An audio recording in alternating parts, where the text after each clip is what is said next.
Welcome to your channel science A to Z Bangla. তো তোমাদের যেমন ক্লাস চলছিল সেরকমই চলবে। আমি দুদিন বৃষ্টির কারণে ক্লাস দিতে পারিনি, এবং তোমাদের লাস্ট ক্লাস কি দেওয়া হয়েছিল, লাস্ট ক্লাস যা হয়েছিল তারপর থেকে আমি আজকের টপিকটা পড়াবো।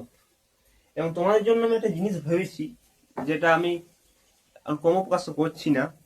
তো যদি ঠিক হয় তা আমি একটা করে প্রতিদিন তোমাদেরকে ডিপিপি দেবো। ডিপিপি পাবে কোথায়?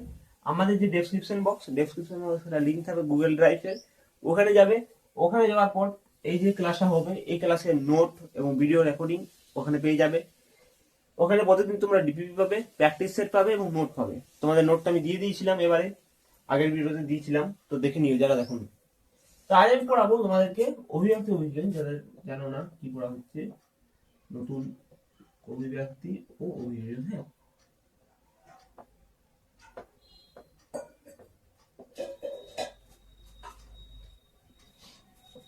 আমরা শুরু করেছি শুধুমাত্র অভিব্যক্তি পাঠটা। ওকে, কোয়াসার ভেট কি? প্রথম কোয়াসার ভেট কিভাবে এলো? বিজ্ঞানী ওপারিন প্রথম এই কোয়াসার ভেট কি আমি আগের ভিডিওতে আলোচনা করেছি, তার ভুলের ভিডিওতে আলোচনা করেছিলাম। এই বিজ্ঞানী ওপারিন কি করেছিল? এই কোয়াসার ভেটটাকে আবিষ্কার করেছিল কত সালে? 1920 খ্রিস্টাব্দে। 1920 সালে বিজ্ঞানী ওপারিন আমাদের কোয়াসার ভেটটাকে আবিষ্কার করে, এবং সেখানে বলে এটা মানে একটা আদি কোর্স, তার জন্য বলা হয় কোষের অগ্রদূত। প্রথম কোথার থেকে কোষ সৃষ্টি হয়েছিল? তখন বিজ্ঞানী ওপারিন বলল যে আমাদের কোষ সৃষ্টি হয়েছে প্রথম কোয়াসার ভেট থেকে। তার জন্য প্রথমে বলা হয় আদি কোষ, কোষের আদি কোষ বলা হয়, মানে অগ্রদূত বলা হয়। এবং আদি কোষ থেকে আদি কোষ সৃষ্টি হয়েছিল কোথা থেকে? কোয়াসার ভেট থেকে। দেখা যাচ্ছে না? আদি কোষ। ওকে, তারপর এলো বিজ্ঞানী ফক্স। বিজ্ঞানী ফক্স 1965 সালে প্রথম উৎপত্তি করলেন কি? মাইক্রোস্ফিয়ার। এবারে স্যার কোয়াসার ভেট কেমন দেখতে, মাইক্রোস্ফিয়ার কেমন দেখতে আমি তো জানি না, তো তোমাদের আমি 3D আনতে পারবো না, কারণ আমার সাদা বোর্ড।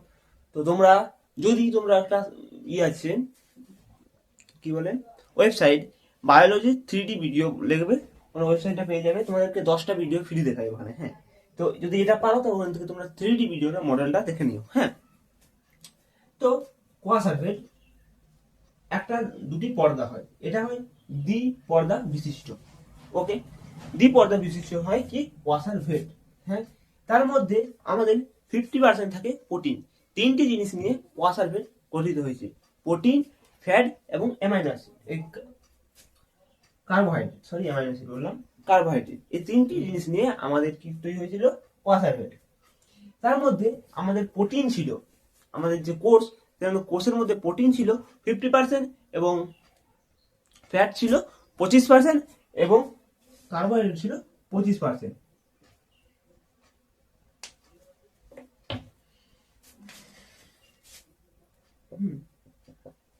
এটা ছিল 25%, এটা ছিল 25%, আর এখানে ছিল 50%। এটা প্রথম দেখো, হরডাউইন সুপে বর্তমান ক্লোরাইডের উপাদানের পরস্পর জুড়ে তৈরি করেছিলেন কি? এই ক্লোরাইডের কণাটা। ওকে, এবং প্রথমে এটা কি হয়নি, তারপর হলো তোমাদের মাইক্রোস্ফিয়ার। মাইক্রোস্ফিয়ার মাইক্রোস্ফিয়ার কি? মাইক্রোস্ফিয়ারে থাকছিল 100% তোমাদের প্রোটিন, 100% তোমাদের প্রোটিন, যেটা তোমাদের মাইক্রোস্ফিয়ারে ছিল। এটা তোমাদের দ্বিপর্দা বিশিষ্ট, মানে অর্ধবেদ্য টাইপের হয়ে থাকে কি মাইক্রোস্ফিয়ারটা, এবং এটা বিভাজনে সক্ষম। এটা জিনিসটা আরেকটা লেখা যেতে পারে তোমাদের, এইটা কোয়াসার ভেটের তুলনায় মাইক্রোস্ফিয়ার অনেক ছোট। কি লেখা যেতে পারে? তোমরা লিখে নেবে, কোয়াসার ভেটের তুলনায় মাইক্রোস্ফিয়ারটা অনেকটাই ছোট। ওকে, এটা বিভাজন করতে পারে, বিভাজনে সক্ষম। ওকে, তারপর কি? তারপর হচ্ছে নগ্নজিন। নগ্নজিন কাকে বলে? এটা লেখা আছে কোন প্রকার পর্দা দ্বারা আবৃত হয়, কেন লিখেছে হয় না, কোনো প্রকার পর্দা দ্বারা আবৃত হয় না। মানে কোনো একটা জিন আছে যেটা কোনো রকম পর্দা নেই, এক কথায় বলতে গেলে একটা জিন আছে যেটার মধ্যে কোনো পর্দা নেই, তাকে বলা হচ্ছে নগ্ন জিন বা নিউক্লিক অ্যাসিড। হলো প্রথম নিউক্লিক অ্যাসিড কোথা থেকে উৎপত্তি হলো। এবার তুমি একটা চিন্তা করো, প্রথমে যে আমাদের ডিএনএ আরএনএ পড়া যায়, যে ডিএনএ পার্থক্য আরএনএ পার্থক্য তোমরা পড়েছো নিশ্চয়ই, যে সেকেন্ড ইউনিটে ডিএনএ পার্থক্য লিখতে দেয় আরএনএ। তো প্রথমে কে এলো, ডিএনএ না আরএনএ? প্রথমে সবাই বলবে ডিএনএ আগে এসেছে। কে বলবে? সবাই বলবে ডিএনএ আগে এসেছে। কিন্তু না, প্রথমে ডিএনএ কোনো ছিলই না, ডিএনএ এর কোনো অস্তিত্বই ছিল না। হ্যাঁ, যখন এরা এই রিসার্চ এরা করছিল, প্রথমে তখন ডিসাইড করে দেখলো প্রথমে আরএনএ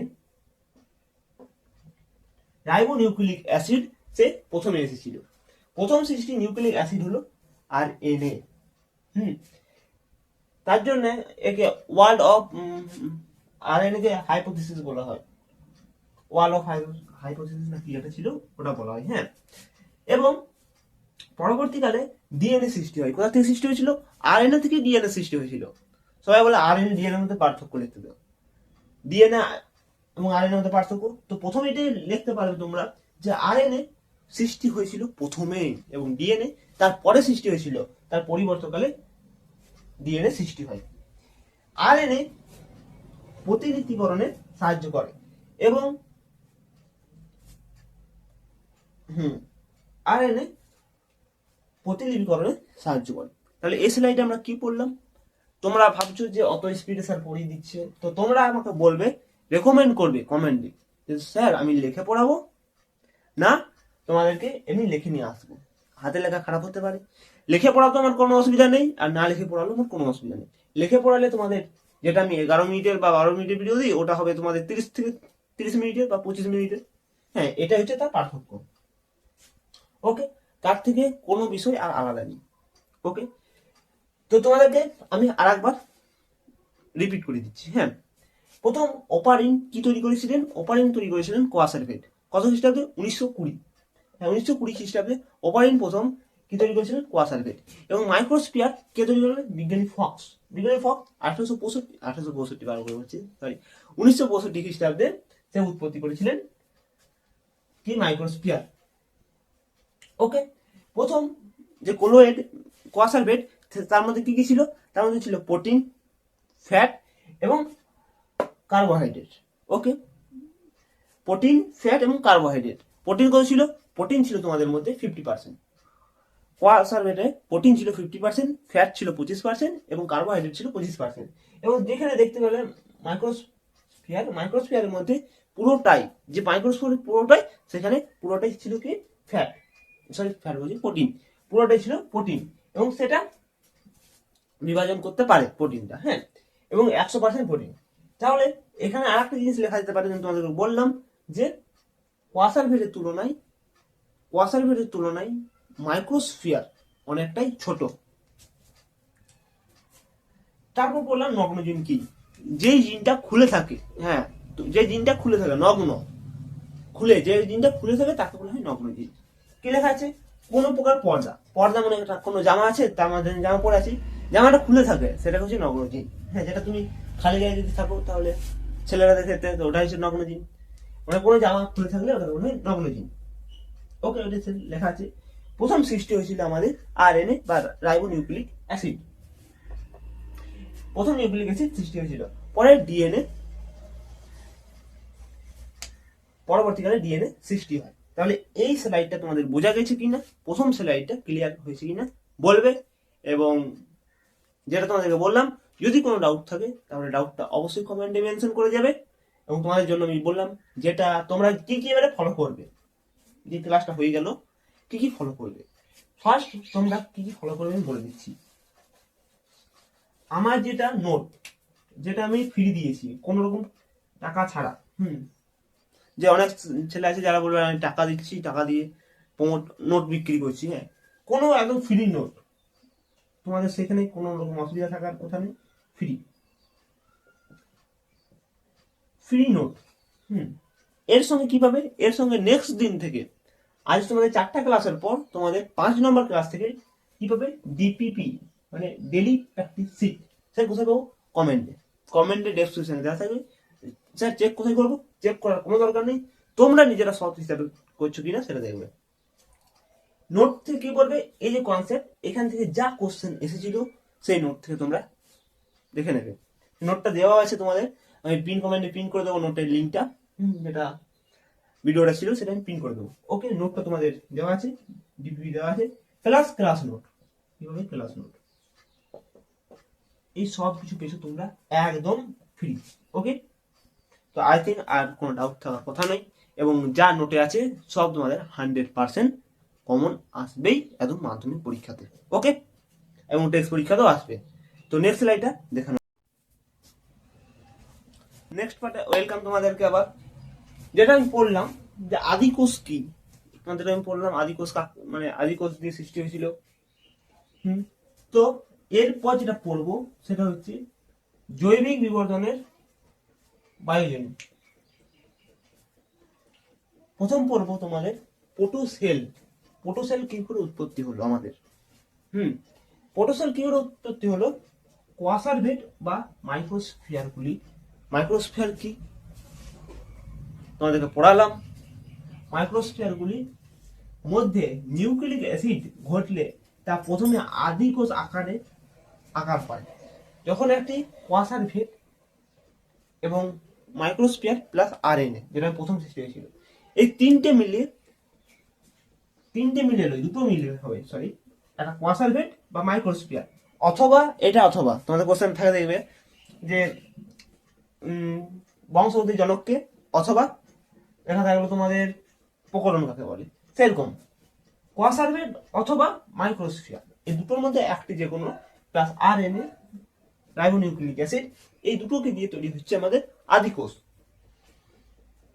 এরপর হচ্ছে তোমাদের সহভোজী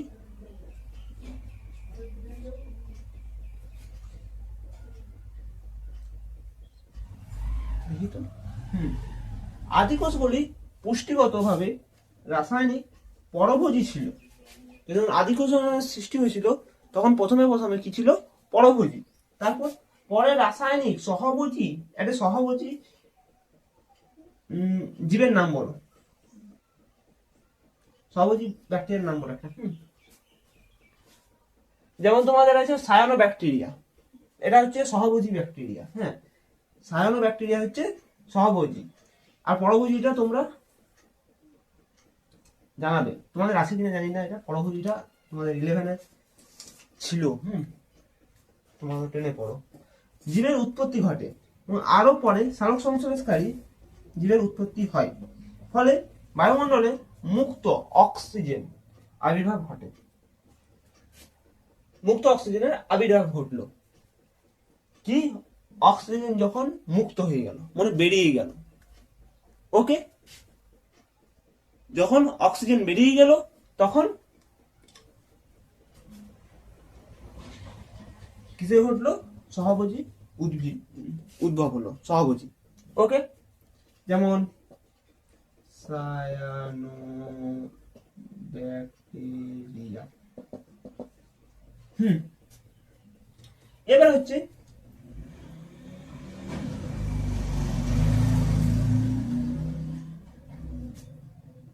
গ্রহণ সহভোজী উৎপত্তি ঘটে।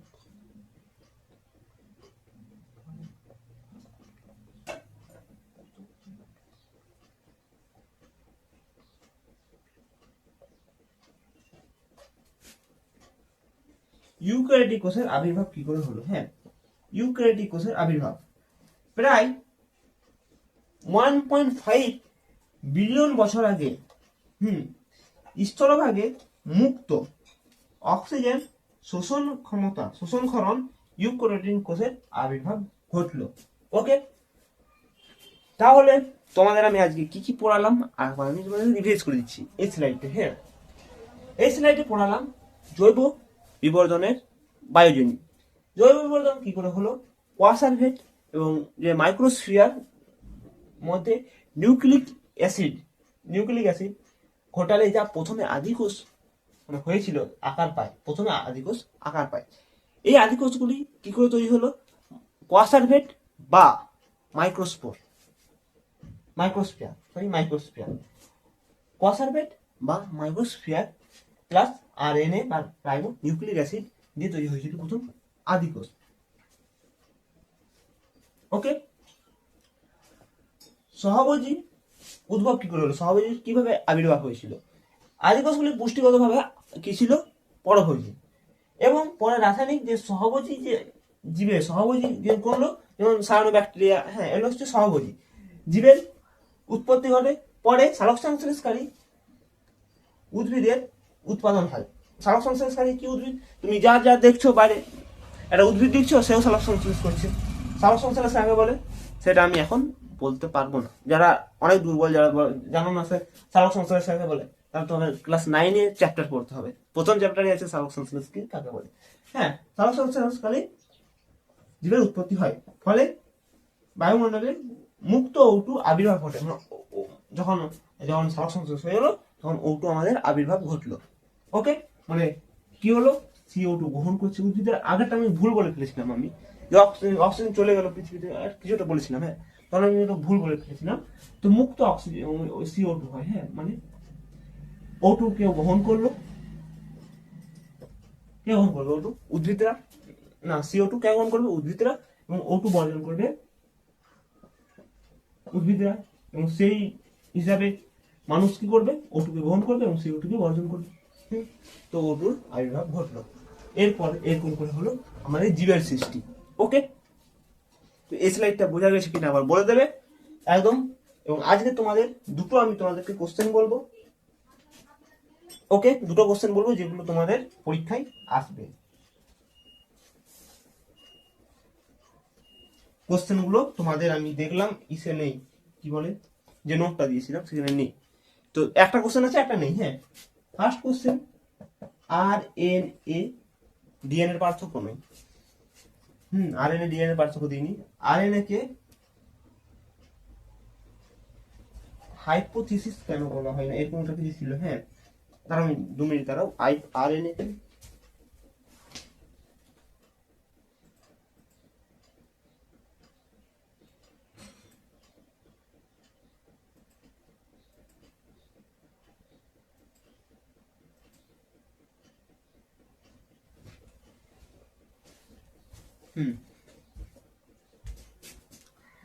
RNA ওয়ার্ল্ড হাইপোথিসিস কি, এটা করে রাখবে।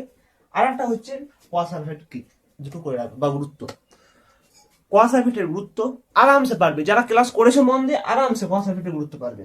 কোয়াসারভেটে আমাদের মধ্যে কি কি থাকে আমরা জানি। কি কি থাকে?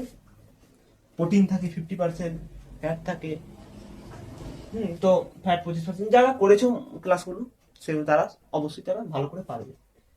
অবশ্যই খাতাতে নোট ডাউন করবে। ফার্স্ট, আরএনএ কে ওয়ার্ল্ড হাইপোথিসিস বলা হয় কারণ কি?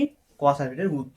ঠিক আছে, আজকের ভিডিও এতটা পর্যন্তই। এবং কাল মানে তারপরের দিন ভিডিও থেকে তোমাদের ডিপিপি আসছে, অবশ্যই মোস্ট ইম্পর্টেন্ট ডিপিপি করবে, এবং তোমাদের যে নোটটা প্রোভাইড করেছি সেটা অবশ্যই গুরুত্ব দিয়ে দেখবে।